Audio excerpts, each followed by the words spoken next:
તો એક નવા પાર્ટમાં મેં બધે રખડી લીધું. નેપાળ રખડી આવ્યા, અયોધ્યા રખડી આવ્યા, ઉજ્જૈન રખડી આવ્યા, વારાણસી રખડી આવ્યા. બધે રખડીને હવે આવી ગયા છીએ અમે અમદાવાદમાં. સવારમાં અમારી ટ્રેને અમે પકડી દીધા છે 10 વાગ્યામાં. હવે અમે અહીંયા અમદાવાદમાં ઊભા થઈ એમટીએસની વાટ. આ ભાઈ એમટીએસની જોવે છે કે અહીંયા બસ છે. આ ભાઈ અમારા મોબાઈલમાં મથે છે. બસની વાટ જોઈ છીએ અમે. જવું હવે અહીંથી લાલ દરવાજો. હજી આપણે થોડુંક રખડવાનું બાકી રહી ગયું હોય તો લાલ દરવાજો પણ અમે લઈ લઈ રખડવા માટે. જોઈ લઈએ હવે આજ છેલ્લો દી છે અમારો રખડવાનો, તો રખડી લઈ. કાલથી તો કામે વધી જવાનું છે. બપોરે અમારે 1 વાગ્યાની એસટી બસ છે, એ અમને જેતપુર લઈ જા.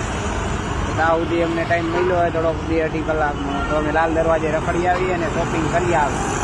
બરાબર છે. તો અમદાવાદ હવે છેલ્લો પોઈન્ટ હતો હવે અમારો. અહીંથી હવે અમારે ઘરે જ જવાનું છે સીધું. અહીંથી અમારી ટ્રીપ પૂરી થાય છે. બહુ મસ્ત ટ્રીપ રહી, બહુ મજા આવી રખડવાની, બહુ આનંદ કર્યો, બહુ મજા માણી. હવે પાછું કામે વર્ગી જઈએ અમે કામ કરવા માટે. હા, તો મળીએ હવે એક નવા પાર્ટમાં. શા માટે બાય બાય.